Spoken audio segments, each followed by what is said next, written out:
Seguimos, amigas y amigos, con más de Contragolpe en Síntesis. Queremos presentarles ahora un material preparado por nuestro equipo de producción sobre la guerra civil que vive nuestro hermano país Colombia hace más de 50 años y sobre la mediación del presidente de la República Bolivariana de Venezuela, Hugo Chávez Frías, para intentar ponerle fin.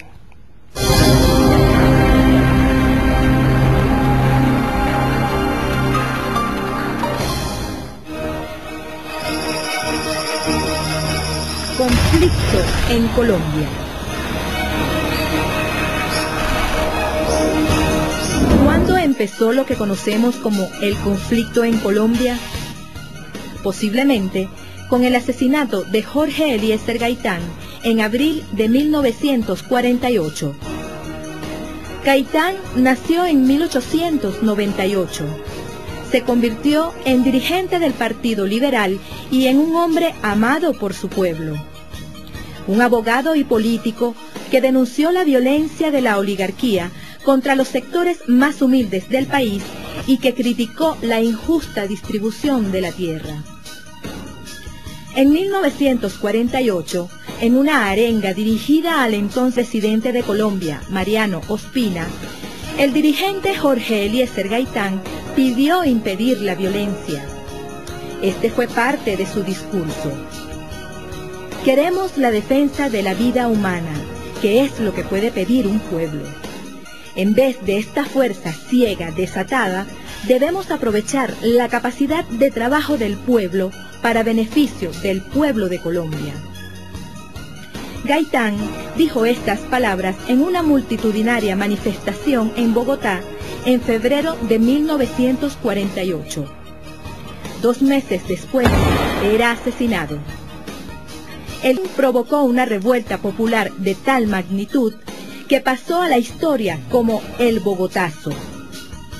Gloria, la hija de Jorge Eliezer Gaitán, asegura que el asesinato fue planificado por la CIA, Agencia Central de Inteligencia de Estados Unidos, para cortar de cuajo su liderazgo revolucionario.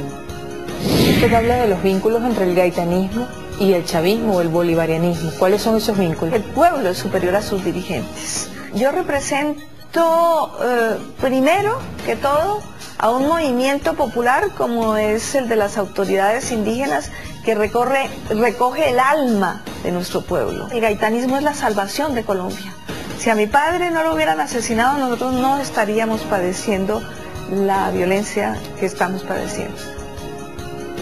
Las FARC. A partir de 1948, el gobierno encabezado por Mariano Ospina empezó a armar a los sectores conservadores. Estos sectores, junto con la policía, arremetieron contra las y los militantes del Partido Liberal en lo que ha sido calificado como un verdadero genocidio. El pueblo, en respuesta a la situación de injusticia, se organizó en grupos de resistencia. Esta es la primera etapa de la lucha guerrillera. En 1953, el general Gustavo Rojas Pinilla decreta un indulto, con la consigna paz, justicia y libertad. Pero las personas que entregaron las armas fueron asesinadas. En 1957, sale del poder Rojas Pinilla, y los núcleos guerrilleros que se habían negado a entregar las armas se encargaron de defender sus áreas de los grupos armados paramilitares defensores del latifundio. Además, crearon experiencias de gobierno comunitario. Manuel Marulanda Vélez, junto con un grupo de hombres, resistió las acciones del ejército colombiano en Marquetalia en 1964, acciones que contaban con apoyo financiero y militar de Estados Unidos. Eran 16.000 soldados contra 48 campesinos. A partir de esta semilla y luego de asambleas y discusiones, nacen las Fuerzas Armadas Revolucionarias de Colombia, con el propósito de combatir las desigualdades, luchar contra el latifundio y la pobreza.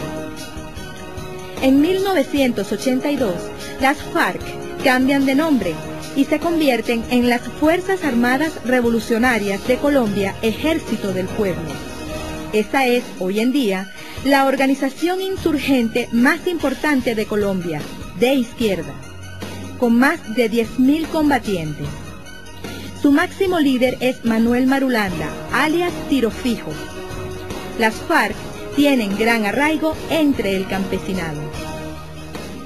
A partir de 1985, cobró vida una nueva organización democrática impulsada por sectores progresistas de Colombia y por las FARC, la Unión Patriótica, la cual obtuvo escaños en el Congreso y en consejos municipales. Pero las oligarquías y los intereses estadounidenses de nuevo arremetieron contra el movimiento popular. El baño de sangre orquestado por la CIA y ejecutado por gobiernos liberales cobró la vida de 4.000 personas. Eran 4.000 dirigentes del Partido Comunista de Colombia, la Unión Patriótica, organizaciones sindicales y opositoras al régimen bipartidista imperante de conservadores y liberales, muy parecido al Pacto de Trujillo venezolano. En la década de 1980, el asesinato político, las masacres de campesinos y las desapariciones se convirtieron en una forma más de apabullar al pueblo colombiano que resistía contra el bipartidismo y los sectores poderosos. Miles de personas han sido desplazadas de sus tierras debido a la violencia. 4.000 sindicalistas han sido asesinados en los últimos 15 años. Colombia es el país más peligroso para las y los sindicalistas, según un informe de la Confederación Sindical Internacional. Solo en el año 2006 fueron asesinados 78 dirigentes sindicales. Se responsabiliza de estos crímenes a las Fuerzas Armadas y a las organizaciones paramilitares apoyadas por el Estado. Colombia tiene su propio expediente negro en materia de derechos humanos. Hace pocos días, la Corte Constitucional de Colombia resolvió que el Estado colombiano es responsable del desplazamiento forzoso de la población.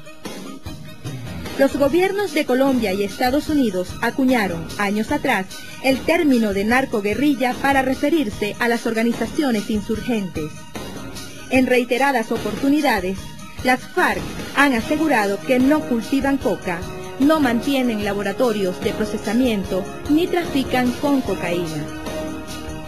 En uno de sus comunicados públicos, la dirigencia de las FARC insistió en su condena al narcotráfico y recalcó que la mejor forma de combatir los narcocultivos es atacando las causas que los originan, entre otras, la pobreza de la población campesina.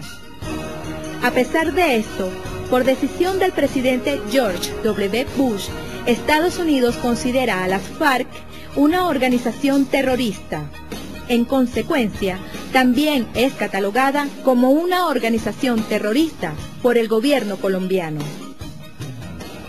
Desde hace